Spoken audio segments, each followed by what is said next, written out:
My name is Afton and I am 32 years old. 6 days ago, I flew 3,000 miles to knock on a stranger's door in Ashland, Oregon. The woman who answered had my eyes, my jawline, my exact shade of dark brown hair. She looked at me for 3 seconds, maybe 4. Then she closed the door. No words. No hello. No sorry. Just the click of a deadbolt sliding into place. I stood on that porch for 11 minutes. I counted every one. Then the front door of the house next door swung open. An older woman stepped out, silver-haired, round glasses, hands trembling around a coffee mug. She looked at me the way you look at someone you have been expecting for a long time. "I know who you are," she whispered. "She's not who you think she is." What that neighbor told me in the next 2 hours turned 27 years of searching upside down. But what happened 3 days later, at a graduation ceremony for a sister I did not know existed until that week, that is the part that still keeps me up at night. Welcome back to Calm Drama Stories. This is a place where real family drama meets emotional justice.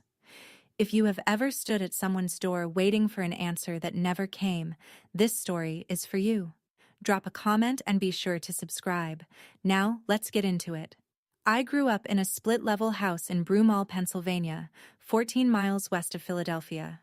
Frank and Carol Yeager were my parents. Not my biological parents. My real parents. The distinction matters to some people. It never mattered to me until I was 19. Carol was a second-grade teacher with a laugh that could fill a gymnasium. Frank drove a delivery truck for a medical supply company. They adopted me when I was 3 days old through a closed agency in Lancaster County. I never questioned it. They were my people. Carol got sick the summer before my sophomore year at Temple. Pancreatic cancer. The doctors said 12 to 18 months. She lasted 9 weeks. Before she died, she called me to her bedroom. The curtains were pulled. The room smelled like lavender oil and hospital-grade antiseptic. She pressed a small cedar box into my hands. The wood was smooth and dark, no bigger than a paperback novel. "When you are ready," she said. "Open this." I opened it that night because I was 19 and I did not know what ready meant. Inside, a birth certificate with my mother's name blacked out in permanent marker. A silver locket, oval, tarnished, on a thin chain. And a folded slip of paper, yellow at the edges, with 2 words written in a hand I did not recognize. "Forgive me." I closed the box. I put it on my dresser. I went to Carol's funeral 3 days later. I graduated from nursing school 4 years after that. I moved into my own apartment in Fairmount. I worked double shifts at a pediatric clinic. I dated a man named Elliot for 2 years. We broke up. That box sat on my dresser for 9 years before I opened it again. Let me take you back to 6 days ago. June 11th, a Tuesday. I stood on a porch in Ashland, Oregon, 3,042 miles from my apartment in Philadelphia. My right hand was in my jacket pocket, fingers wrapped around that tarnished silver locket. My left hand had just knocked on the door. 3 knocks. Firm but not aggressive, the way you knock when you have practiced it in a motel mirror for 20 minutes. 14 seconds of silence. Then footsteps. Soft ones, like someone walking on carpet in socks. The door opened. She was about 47. Dark brown hair past her shoulders, streaked with a few threads of gray. Green eyes. My green eyes. The same shallow crease between the brows that I see every morning in my bathroom mirror. She was wearing a linen blouse with small blue flowers and holding a dish towel in her left hand. She looked at me. Her face went white. Not pink, not flushed. White. The way skin looks when blood leaves it all at once. I opened my mouth to speak. She closed the door. Not a slam exactly. Something worse. A deliberate, measured push. The kind of closing that says this is not an accident. This is a choice. I heard the deadbolt turn, then the chain slide. I did not bang on the door. I did not call out. I did not cry. I stood on that porch with my hand still in my pocket, holding a locket from 1994, and I watched the minutes tick by on my phone. 11 minutes. 1 for every 2.5 years she had been gone from my life. I did the math while I stood there because that is the kind of thing I do when I am trying not to fall apart. I was turning to leave when I heard another door open. Not her door, the house next door. A smaller house, white with green shutters and a garden bed full of purple irises. The woman standing on that porch was in her mid-60s, silver hair pulled into a loose bun, round glasses, a coffee mug in both hands, trembling slightly. She was staring at me the way people stare at news they have been dreading. "I know who you are," she said. Quiet, almost a whisper. I stopped mid-step. "She is not who you think she is." My throat closed. I could feel my pulse in my temples. "Excuse me? Come inside." She nodded toward her open door. "I will make tea. You are going to need it." Her name was Ruth Calloway, 64 years old, retired librarian from the Ashland branch of the Jackson County Library System. She had lived in that house for 26 years, 1 year longer than the woman next door. Ruth set a cup of chamomile in front of me. Her hands were still shaking. She sat down across the kitchen table and folded them together, pressing her thumbs against her knuckles. "How old are you?" she asked. 32. She closed her eyes, nodded slowly. "Then it is you." "Then what is me?" Ruth looked toward the wall that separated her kitchen from the house next door, the wall that separated her from a woman she had not spoken to in 12 years. "She told me once," Ruth said. "Years ago, during a bad night. She said, 'That life is dead. I killed it myself.'" Ruth opened her eyes. "I think you are the life she killed?" Ruth told me she had been Diane's first friend in Ashland. 23 years ago, a woman in her early 20s moved into the house next door. No family, no furniture except what she brought in her car. She introduced herself as Diane Hargrove and said she had grown up in foster care. No parents, no siblings, no past. Ruth took her in the way small-town librarians take in strays. She brought casseroles. She helped Diane find a job at the local credit union. She introduced her to people at church. They were close for 11 years. Book club on Thursdays, wine on the porch in summer. Normal, comfortable friendship. Then one night, 12 years ago, Diane showed up at Ruth's door at 11:30 at night. Drunk. Crying. She had just had a fight with her husband, Greg. "She sat right where you are sitting," Ruth said, touching the edge of the table. "And she told me she had a baby when she was 15 years old. A girl. Her mother took the baby from her. Forced the adoption. She never saw the child again." Ruth asked what had happened to the baby. Diane's answer was 4 words. "I do not know." Then 5 more. "If I know, everything falls apart." After that night, Diane pulled away. Stopped coming to book club. Stopped answering Ruth's calls. 12 years of living next door to someone who would barely make eye contact. "I carried it," Ruth said. "For 12 years I carried her secret. And then today I looked out my window and saw you standing on her porch. And I knew. Same eyes, same jaw, same way you tilt your head when you are thinking." Ruth set down her mug. "That girl she gave up. That is you." But Ruth was not finished. 7 years ago, she told me, she was cleaning out a shared storage shed between the 2 properties. Old garden tools, broken flower pots, a box of Christmas lights neither of them had claimed. Underneath it all, pushed against the back wall, she found a cardboard box with Diane's name written on the side in faded marker. Inside, a Pennsylvania driver's license, a social security card, both in the name Diane Marie Kessler, an address in Scranton, Pennsylvania, and a legal name change document filed in Multnomah County, Oregon, 23 years earlier. The document showed that Diane Marie Kessler had legally become Diane Marie Hargrove 4 months before she met Greg. Ruth looked at me across the table. "Hargrove is not even a married name. She invented it." I could feel my hands going numb. Kessler. The blacked-out name on my birth certificate. The part I could never read. "Does Megan know?" I asked. Ruth blinked. "You know about Megan. DNA match. 18 months ago. Half-sibling. 24.8% shared." Ruth shook her head slowly. That girl has no idea she has a sister. Diane told her she grew up in foster care with no family. Told Greg the same thing. Built an entire life on top of a lie, and the lie is 23 years deep. I sat in that kitchen for another 40 minutes. Ruth gave me every detail she remembered. The yearbook photo she had found once in a junk drawer that Diane snatched away. The time Diane flinched at a news story about adoption reunions. "I did not come here to blow up anyone's life," I said when I finally stood up. Ruth touched my arm. "I know. But that life was already built on a fault line. You are just the earthquake."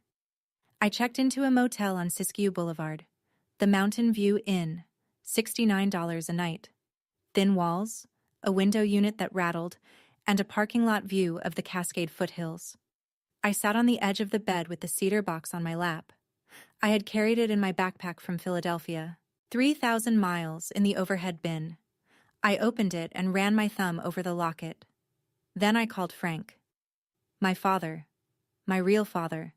The one who taught me to ride a bike and drove me to nursing school orientation. Picked up on the second ring. "What did you find, sweetheart?" I told him everything. The door.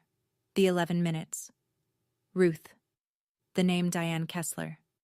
The legal name change. Megan. Frank was quiet for a long time. I could hear him breathing, steady and even, the way he breathes when he is thinking hard. "Your mom knew," he said. "Carol. She always knew this day would come. That is why she kept that box. She wanted you to have the choice." "What choice?" "The choice to look or not to look. She never wanted you to feel like you had to." I pressed the locket against my sternum. "I have a sister, Dad. 22 years old. She does not know I exist." "Then she deserves to know. Diane does not want me here." "Afton," he paused, "you are looking for truth, not revenge. Do not forget that." I stayed in Ashland, booked 3 more nights, not to confront Diane, not to force anything. I stayed because somewhere in that town, a 22-year-old woman named Megan Hargrove was living her life without knowing she had a sister. And I believed she had the right to decide for herself. Let me go back 4 years. After Carol died, I threw myself into work. Double shifts. Overtime. Anything to fill the silence. But at 28, I hit a wall. I was treating kids at the pediatric clinic, watching them with their parents, answering their medical history questions, and I realized I could not answer a single one about myself. Family history of heart disease? Unknown. Diabetes? Unknown. Cancer? My adoptive mother died of it, but biologically, I had nothing. I ordered a DNA kit online, spit in the tube on a Wednesday night, mailed it Thursday morning. Then I waited. 6 months. A handful of distant cousin matches. 4th and 5th cousins scattered across the Midwest.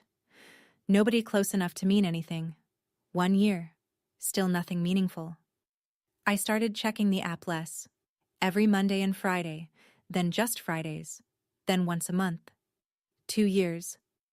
I almost deleted the account. Then, 18 months ago, at 2:14 in the morning, my phone chimed on the nightstand. Possible half-sibling match. 24.8% shared DNA. I sat up so fast I knocked over a glass of water. The screen glowed in the dark. Username, Megan H. _2003. No photo. No detailed bio. 1 line of text. College student, Oregon. I sent a message that night. Short, careful, measured. My name is Afton Yeager. I believe we may be biologically related. I would love to connect if you are open to it. No reply. 3 months later, I sent another. Still nothing. I did what any nurse with an internet connection would do.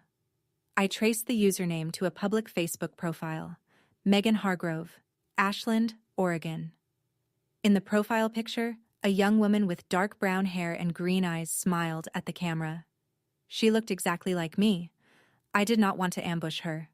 That was the line I kept drawing for myself. I had been ambushed by a closed door already. I was not going to do the same thing to a 22-year-old college senior who had no idea her life was about to shift. Southern Oregon University listed faculty and student email addresses in a public directory. I found Megan's in 30 seconds. I sat in my motel room for 2 hours composing an email that was 7 sentences long. My name is Afton Yeager. I am a nurse practitioner from Philadelphia. I recently took a DNA test and received a match suggesting we may be half-siblings. I am currently in Ashland. I am not here to cause harm or disruption. I understand this may be confusing or overwhelming. If you are willing, I would appreciate the chance to talk. I hit send at 9:17 in the morning. Then I went for a walk through Lithia Park and tried not to check my phone every 40 seconds. I failed. 36 hours later, just as I was beginning to accept that she had probably deleted it, my inbox pinged. How did you find me? Who are you? Short. Suspicious, but not hostile. I sent back the DNA match screenshot. 24.8%. Half-sibling. The numbers do not lie. Her reply came 11 minutes later. 11 minutes. The universe has a cruel sense of symmetry. That is impossible. My mom does not have any other kids. I typed carefully. I think we should talk in person. I am in Ashland. I can meet wherever and whenever you are comfortable. A long pause. 3 dots appearing and disappearing on my screen. Coffee shop on Main Street. Tomorrow. 10 in the morning. She said yes. What she did not tell me was that she had already shown my email to her mother. I arrived 20 minutes early. The cafe was called The Beanery. Exposed brick walls, potted ferns, a chalkboard menu in someone's careful handwriting. I ordered a black coffee and sat in a corner booth facing the door. She walked in at 10:02. Smaller than her Facebook photos suggested. 5'4", maybe 5'5". Dark hair pulled back in a messy ponytail. A university hoodie 2 sizes too big. And eyes. Those green eyes. Red-rimmed and swollen. She had been crying. Recently. Megan sat down across from me. She set her phone face down on the table. She looked at my face. I looked at hers. 30 seconds of silence that felt like 30 years. You look like me, she said. You look like her. Her jaw tightened. I talked to my mom last night. She said this is a scam. She said people fake DNA results to target families. I reached into my bag. The original DNA report, notarized. The birth certificate with the blacked-out name. I laid them on the table between us, next to her untouched latte. Megan picked up the birth certificate first. Turned it over. Studied the black marker covering the maternal name. Then she looked at the state listed at the top. Pennsylvania. Her voice was flat, controlled. My mom told me she grew up in Oregon her whole life. She did not. Megan set the certificate down. She pressed her palms flat against the table as if steadying herself. I am not saying I believe you. I am saying I am going to look into this myself. That is all I am asking. She stood up. She took one more look at my face. I watched something crack behind her eyes. Not belief yet. Just the first fissure in a wall she did not know was there. That evening, my phone rang at 8:43, an Ashland area code. I picked up without thinking. I know what you are doing. A woman's voice. Low. Controlled. Trembling at the edges like a wire pulled too tight. Stop. Diane. I sat down on the motel bed. I just want to talk. There is nothing to talk about. You are not my daughter. The DNA says otherwise. Silence. 5 seconds. 10. I could hear her breathing. Shallow. Fast. The way patients breathe in the ER when they are trying not to panic. If you do not leave this town, I will call the police. You are harassing my family. I am not harassing anyone. I sent 3 letters through an intermediary service. I sat on your porch for 11 minutes, and you did not even say hello. Another silence. Longer this time. Then her voice changed. Softer. Almost a whisper. Like something she had been holding underwater for 27 years was finally breaking the surface. I already lost you once. I cannot lose everything else. The line went dead. I held the phone against my ear for another 30 seconds, listening to nothing. Then I set it on the nightstand next to the cedar box. She had said it. Lost you once. Not, I do not know you. Not, you have the wrong person. She said she lost me, which meant she knew exactly who I was the moment she opened that door. She recognized me, her own daughter, and she chose to close the door anyway. I turned off the lamp. The cedar box sat in the dark beside me. The locket inside it was 32 years old, the same age as me, and neither of us had ever been opened. The next morning, I sat at the motel desk and wrote a letter by hand. 1 page. Blue ink on white paper. I told her about Carol, how she had been a second-grade teacher who made voices for every character during story time, how she kept a cedar box in her closet for 19 years, waiting until I was ready, how inside that box there was a slip of paper that said, "Forgive me," in handwriting that was not Carol's. I told her I was a nurse practitioner, that I treated children for a living, that I had been looking for answers for 4 years, not for revenge. I ended with one sentence. I do not need you to be my mother. I just need to know who I am. I drove to the house on Maple Lane, pulled into Ruth's driveway so I would not block Diane's, walked to the porch. I knocked. This time, she opened the door, but only a crack.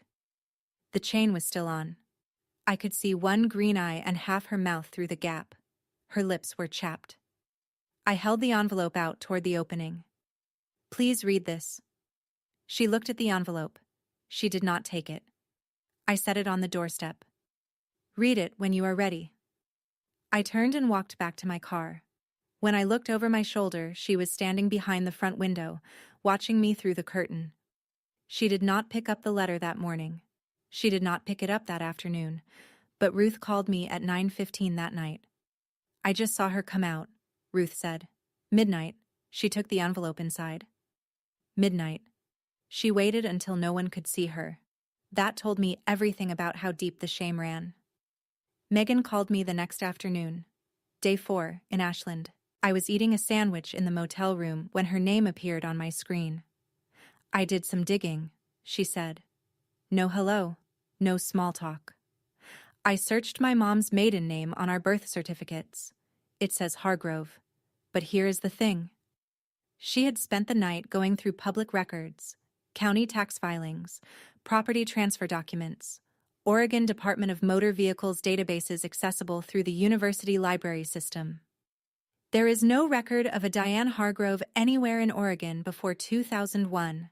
No driver's license, no tax return, no utility bill. It is like she did not exist before 23 years ago. I let her sit with that for a moment. Her real name is Diane Kessler, I said. She is from Scranton, Pennsylvania. She legally changed her name before she met your father. The silence on the line was so long I checked to make sure the call had not dropped. Pennsylvania, Megan said. You said your birth certificate is from Pennsylvania. Yes. And the DNA says we are half siblings. 24.8%. That is not an error margin. I could hear her swallowing. I need to think about this. I need a day. Take as many days as you need. She hung up. I set the phone down and stared at the wall for a long time. I understood her hesitation. She was 22. She was about to graduate. Her world was small and safe and built on things her mother told her. I was the crack in the foundation, and nobody asks for cracks. But cracks do not come from outside. They come from what was already broken underneath. Night 4 in Ashland. The motel room was dark except for the bedside lamp, a 40-watt bulb that cast everything in amber. I opened the cedar box again, took out the silver locket. I had held it hundreds of times over the years, but always quickly, the way you handle something fragile that you are afraid to break. This time, I sat with it. The chain was thin, tarnished almost black in places. The oval pendant was no bigger than a quarter. The front was smooth. No design, no engraving. I turned it over. On the back, scratched into the silver in tiny letters that were barely visible without a light directly behind them, I found something I had never noticed before. An inscription.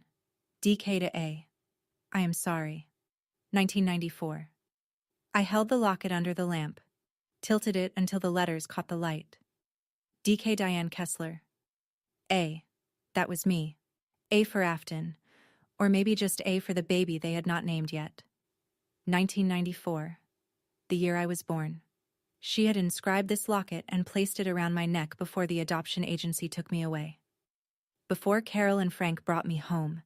Before Diane ran away from Scranton and changed her name and built a life without me in it. She had not wanted to let go. But she did. And then she spent 27 years making sure no one would ever find out she had a daughter she left behind. I closed my fist around the locket. The metal was warm from my palm. She did not want to give me up. Someone made that choice for her when she was 15. But every year after that, every year she did not look for me. That was her choice. And I did not know which one hurt more. I sat in that motel room holding a locket from 1994. My birth mother had held it before me. She put it around my neck when I was hours old. And then, she let them take me away. If you have ever found something that changed the way you understood your own life, tell me in the comments.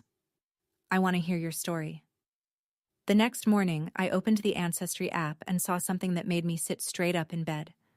Megan H_2003 had replied to my original message, the one I had sent 18 months earlier that had gone unanswered. I searched for Diane Kessler from Scranton, Pennsylvania. I found a yearbook photo from 1993. Scranton Central High School, a girl with my face, 15 years old. My heart was pounding. I typed back, "What did you do?" 3 dots. Then, "I confronted my mom last night. She cried. She said her mother, someone named Lorraine, forced her. She said she was a child herself. She said she had no choice." I read those words 3 times. Lorraine. A name. A real name from a real past that Diane had buried for over 2 decades. Megan continued. "She begged me not to talk to you again. She said if I do, I am choosing a stranger over my own mother." I chose my next words carefully. "What did you say?" The reply came in under 10 seconds. "I said she is not a stranger. She is my sister." I put the phone down on the bed. My hands were shaking. Not from fear. From something I did not have a name for yet. Something between relief and grief. Megan believed me. She had done her own research. She had confronted Diane, and she had chosen truth over comfort. But I also understood what was happening on the other side. Diane was spinning the narrative. She was not lying entirely. Lorraine had forced her, and she was a child. That part was real. But she was using that truth like a shield, deflecting blame, positioning herself as the victim so Megan would stop digging. It was working. And it was not working. Day 5. I was walking back to the motel from a gas station when my phone buzzed with a voicemail from a 570 area code. Scranton, Pennsylvania. I pressed play. "This is Lorraine Kessler." The voice was crisp, clipped, the kind of voice that had been giving orders for 68 years and expected them followed. "I believe you have been bothering my daughter." I called back from the motel parking lot. She picked up on the first ring. "I will make this simple," Lorraine said. "You want answers. I have them, but they come with a condition." "I am listening." $50,000, deposited into an account of your choosing. In exchange, you leave Ashland. No contact with Diane, no contact with Megan. You go back to Philadelphia and you forget this ever happened. I leaned against my car and watched a hummingbird hover over the motel's overgrown rose bush. "You cannot buy silence, Mrs. Kessler." "I can, and I have. I did it once when you were born. I can do it again." The hummingbird darted away. "What did you do to your own daughter?" I asked. The line went dead. I stood in that parking lot for 5 minutes. The sun was going down behind the Siskiyou Mountains, painting the sky the color of a bruise. $50,000 to disappear. That was the price Lorraine put on 27 years of my life. Less than $2,000 a year. Less than a car payment. But the part that landed hardest was not the money. It was, "I did it once, when you were born." She was not just offering a bribe. She was telling me she had done this before. She had made a 15-year-old girl hand over her baby, and she had paid whatever it cost to make sure no one ever found out. The next morning, Someone knocked on my motel room door at 7:20. Hard knocks. Impatient. I checked the peephole. A man. Tall, broad-shouldered, mid-40s, red in the face. He was wearing a flannel shirt and work boots, and his hands were clenched at his sides. I opened the door. "I do not know who you are," he said, "but you need to leave my family alone." Greg Hargrove, Diane's husband, Megan's father. "I am Afton," I said. "I am your wife's daughter." His face contorted. "My wife does not have another daughter. She grew up in foster care. She has no family." "Ask her about Scranton, Pennsylvania." He blinked. "Ask her about a woman named Lorraine Kessler." "Who the hell is Lorraine Kessler?" "Her mother. Your mother-in-law. The woman who offered me $50,000 yesterday to disappear." Greg's mouth opened, then closed. He looked like someone who had just stepped off solid ground and found nothing underneath. "You are lying," he said. But his voice had lost its edge. "I have the DNA results. I have her real name. I have a locket she put around my neck the day I was born, inscribed with her initials and the year 1994. He stepped back. One step, then another. His hands unclenched. "If any of this is true," he said quietly, "then my whole marriage is a lie." I did not say anything. There was nothing to say. He was right. He turned and walked to his truck. Stopped. Looked back at me. "If I lose her, I lose everything I built." His voice cracked on the last word. Then he drove away. I closed the motel door and sat down on the bed. My hands were shaking, and I could not make them stop. Megan called me that evening. Her voice was different, steadier, like she had made a decision and was no longer debating it. "My graduation is in 4 days, Southern Oregon University, Saturday, June 15th, 10 in the morning." "Congratulations," I said. "I want you there." I closed my eyes. "Megan, your mother will not want me there." "I do not care what my mother wants. She has been lying to me my entire life. You are my sister, and I want my sister at my graduation." Through the phone, I could hear wind. She was outside somewhere.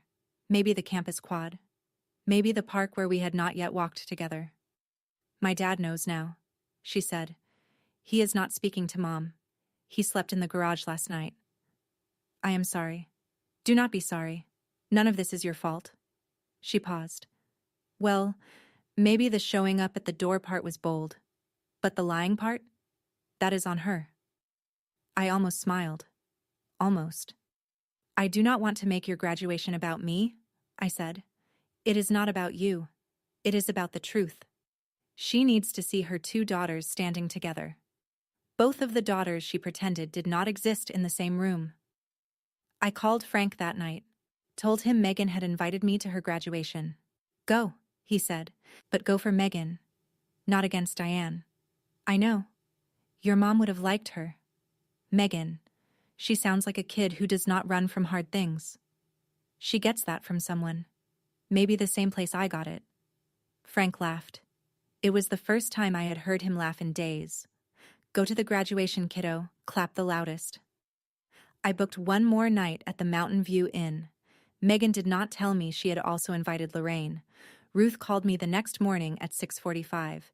She sounded tired, as if she had been up all night listening through the wall. "There was screaming next door," she said. "All night. Greg confronted her."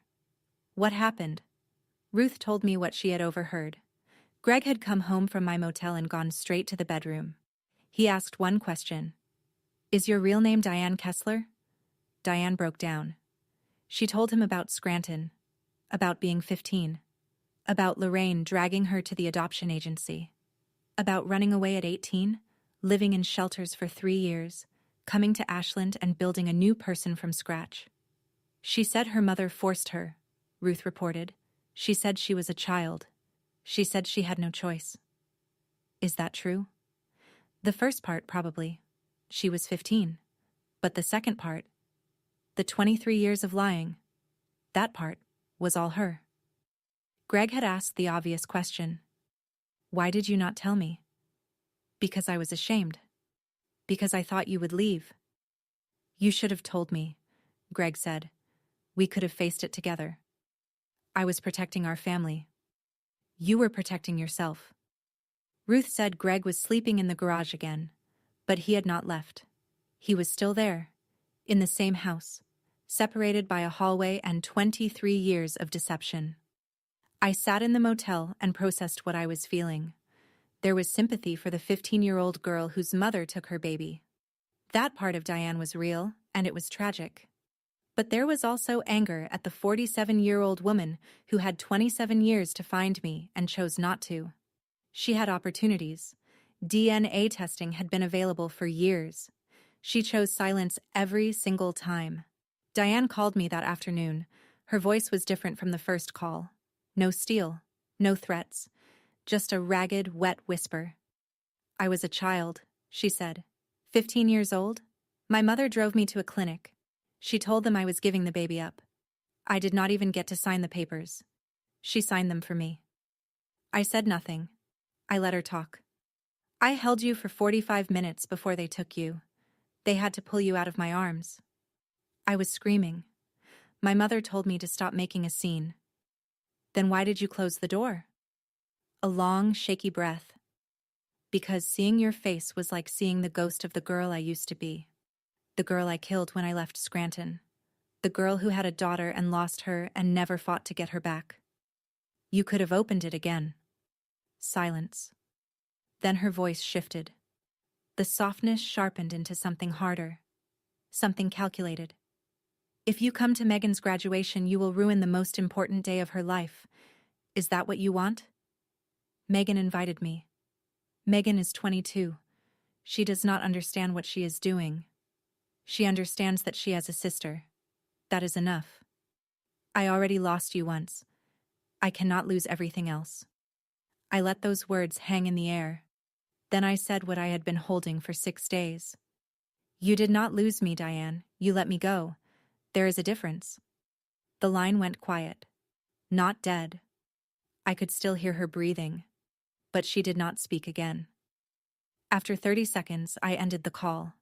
I set the phone on the nightstand, next to the cedar box, next to the locket I had not taken off since the night I read the inscription.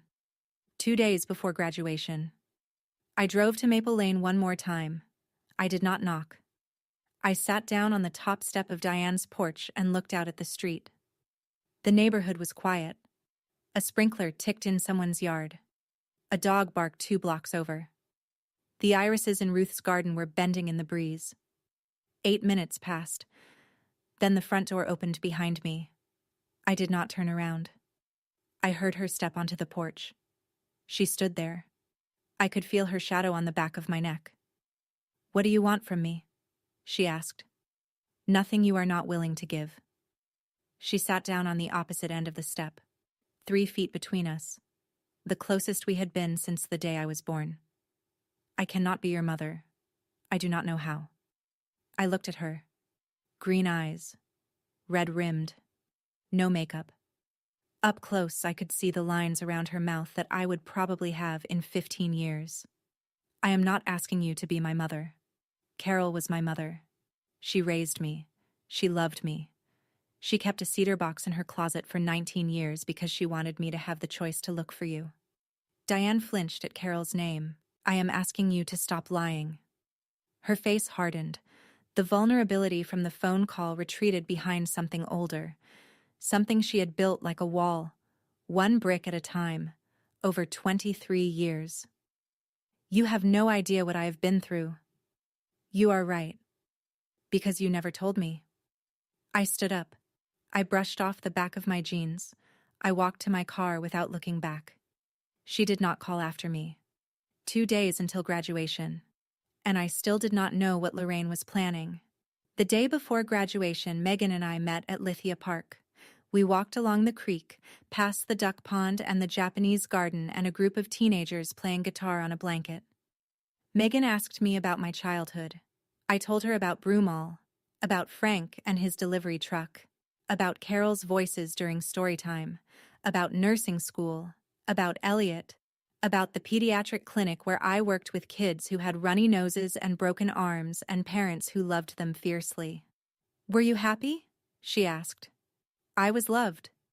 That is different from happy sometimes, but mostly, yes. I pulled the locket out from under my shirt. I want you to see this. She cradled it in her palm. I pointed to the inscription on the back. DK to A. I am sorry. 1994. She did love you, Megan said softly. At least then. At least then.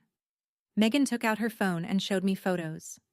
Megan at 7, missing 2 front teeth, standing in front of a Christmas tree. Megan at 15 in a soccer uniform. Megan and Diane at a restaurant, both laughing.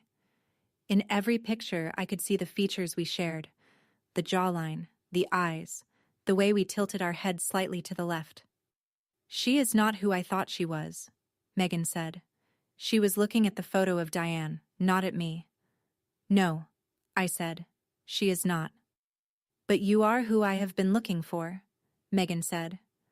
I just did not know I was looking. We sat on a bench by the creek. The water moved fast over flat stones, catching sunlight. For the first time in 6 days, I felt something besides grief and anger. I felt found. Megan put her arm through mine. I am not mad at you for showing up.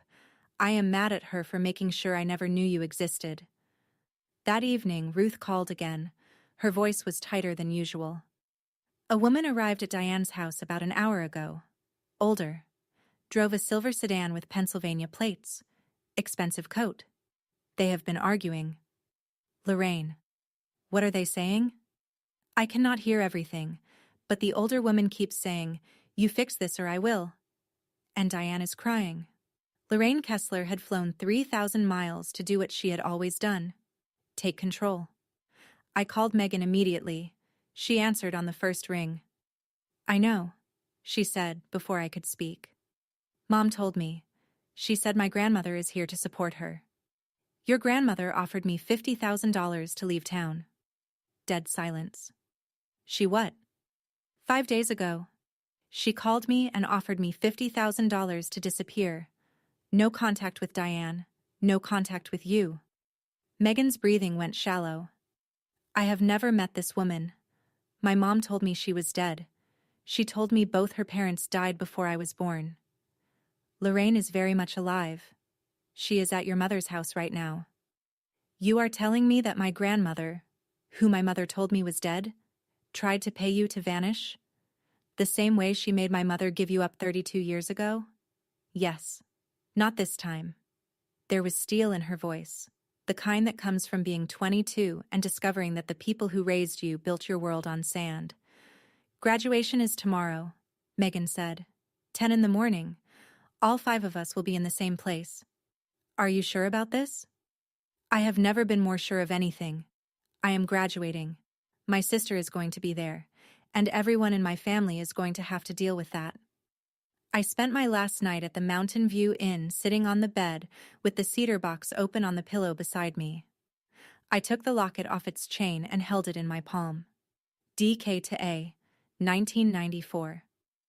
Then I fastened it around my neck again, tucked it under my shirt, and felt the cool metal settle against my sternum. I called Frank. I am scared, I said. Of what? That tomorrow will not change anything. That I will sit in a crowd of strangers and watch my sister graduate and Diane will look right through me like she did on the porch. Listen to me. Frank's voice was the same voice that had guided me through my first IV insertion, my first patient code, my first heartbreak. Steady. Warm. Certain. It already has changed things. You found your sister. You found the truth.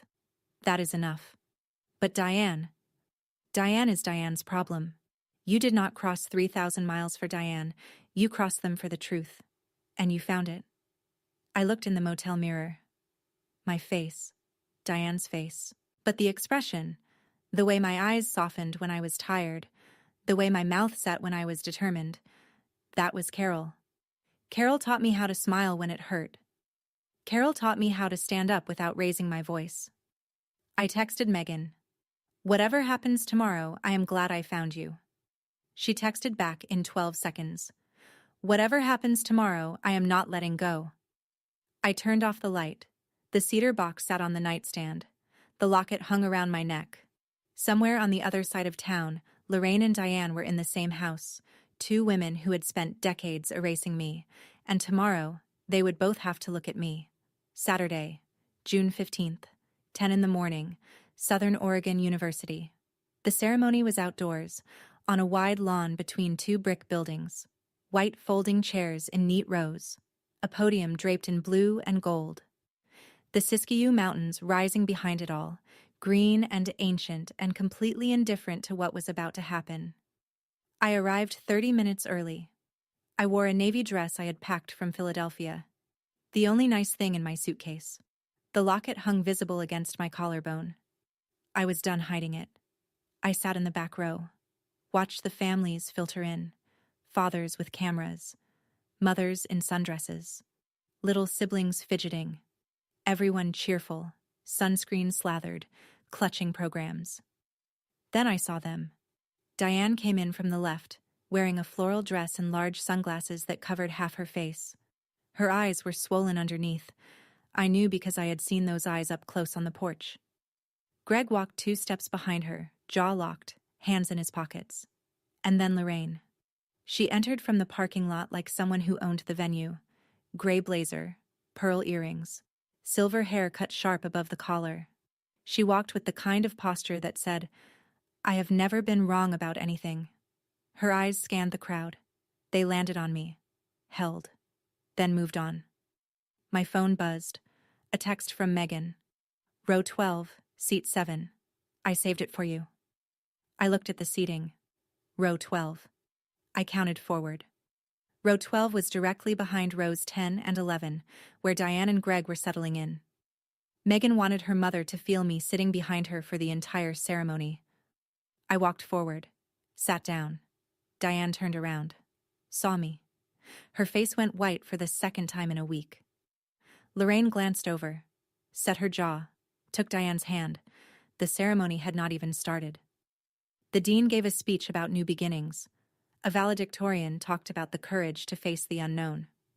I almost laughed. Diane sat rigid in her chair 2 rows ahead of me. Every few minutes she would turn her head a 1/4 inch to the right, as if she could feel me behind her. Lorraine sat beside her, whispering something I could not hear. Greg stared straight ahead, motionless. Around us, the world was normal. Families laughed, children squirmed, cameras clicked. A woman in the row to my left was already crying, and the ceremony was only 15 minutes old. Names began to be called. Alphabetical. The H's were early. Megan Elizabeth Hargrove. Megan stood from her seat on the field. She climbed the steps to the stage in a blue cap and gown. She shook the dean's hand.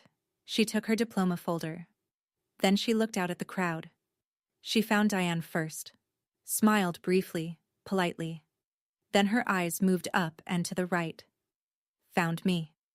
And she grinned. Wide and real and unguarded, the kind of smile that makes your own face move before you decide to. I stood up and clapped. Diane stood up and clapped. Greg stood up. Lorraine sat. Diane turned and saw me standing, applauding, 3 feet behind her. The locket caught the sunlight. Diane stared at it. Her clapping slowed, then stopped. I kept clapping. For a sister I had known for 6 days. For a girl I had spent 4 years searching for without knowing it. For the one good thing that came out of 27 years of silence. "That is my sister," I whispered. Not to anyone in particular. Just to myself. Just to make it real. Diane turned back around. She sat down before anyone else. After the ceremony, families scattered across the lawn. Clusters of graduates posing for photos, tossing their caps, hugging their parents. Megan walked straight toward me. She threw her arms around me, diploma folder pressed awkwardly between us, and held on. "You came," she said into my shoulder. I came. Over Megan's shoulder, I saw Diane approaching. Fast. Her sunglasses were off. Her face was raw. "Megan." Diane's voice cut through the noise. "Come here." Megan pulled back but did not let go of my arm. "No, Mom. Not until you tell the truth." Diane stopped 3 feet away. "This is not the time. Then when is the time? Megan's voice was calm but firm. You had 27 years. People nearby were beginning to notice. A father with a camera lowered it. Two graduates stopped mid-conversation and looked over. Lorraine materialized at Diane's side like a shadow taking form. She addressed Megan without looking at me. This is a family matter, not for strangers. I am not a stranger, Mrs. Kessler. My voice was level, quiet. I am your granddaughter. Lorraine's eyes snapped to mine. You are nothing to this family. Megan stepped forward. She is this family. Diane's composure cracked. Tears spilled. Everything I did was to protect you, Megan. To protect our life. I reached into my collar and pulled the silver locket out so it rested against my dress. I held it toward Diane. You put this around my neck the day I was born. You inscribed it. DK to A, 1994. You did not want to let me go. Diane stared at the locket. Her hand lifted halfway, then dropped. But you did let go, I said. And then you spent 27 years pretending I never existed. My voice did not rise. My hands did not shake. I had spent 32 years learning how to stay calm in rooms full of crisis, and this was just one more. You did not lose me, Diane. You chose to forget me. Diane sank into a folding chair. Lorraine gripped her arm. Get up. Do not give her the satisfaction. Greg, who had been standing 5 feet away with his hands in his pockets, spoke for the first time. Lorraine, sit down. His voice was ice. Megan stepped to my side, took my hand. 2 sisters, standing together on a university lawn in front of everyone. Lorraine did not sit down. She straightened her blazer and looked around at the families who were trying not to stare and failing. You want the truth? She said. Fine. You want it in front of all these people? Fine. She turned to face me fully. Your mother was 15, a child. She could not raise a baby. I did what any mother would do. I found a family who could give you a life.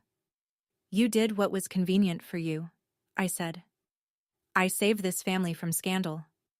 Greg stepped forward. You did not save anyone. You destroyed your own daughter to protect your reputation. Lorraine's mouth tightened. She looked at Greg as if she was seeing him for the first time. You do not understand. You were not there. I was not there because I was never told there was a there. Greg's voice was rising now. My wife lied to me for 23 years because you taught her that lying was the only way to survive. Lorraine turned to Diane, who was still seated, still crying, hands covering her face. Tell them I did the right thing. Tell them. Diane looked up. Mascara streaked, lips trembling.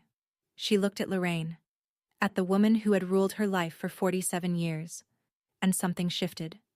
A muscle in her jaw set. A breath steadied. You did not save me, Diane said. You erased me. Lorraine's face went blank. For one full second, the most controlled woman I had ever met had no expression at all. Then she picked up her purse.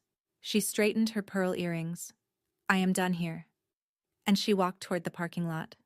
Nobody followed her. I watched her cross the asphalt. Her steps were still measured. Her back was still straight. But she was walking alone. And she would drive back to Scranton alone. And she would sit in a house that used to hold a family she had dismantled with her own hands. Lorraine walked away. 27 years of control.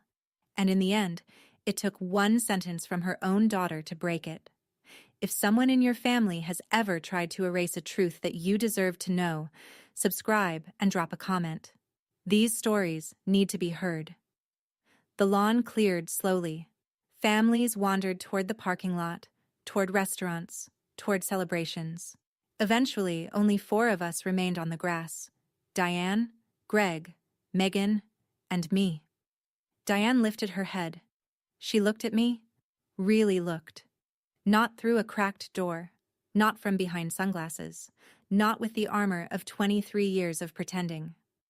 I held you for 45 minutes, she said. They had to pull you out of my arms. I was screaming and my mother told me to stop making a scene. I know. You told Megan. I ran away from Scranton because I could not stand being in the house where they took you. Every room smelled like formula. Every closet had a box of baby clothes Lorraine had already thrown away. But you did not look for me. Her chin quivered. No. Why? Because looking for you meant admitting I had a daughter I abandoned, and I could not live with that version of myself. So I became someone else. Someone who never had a baby at 15. Someone whose mother was dead. Someone with only one daughter. She pressed her fingers against her eyes. I am not asking you to forgive me. I do not deserve that. I am not offering forgiveness today, I said. But I am not offering hate either. You are not who I thought you were, Mom. Megan's voice. Quiet. Not cruel. Just true. Diane winced. But she did not argue. She did not spin. She did not play the victim. For the first time in 27 years, she just sat with it. Greg stepped forward and put his hand on Diane's shoulder. Not warmth. Not anger. Just steadiness.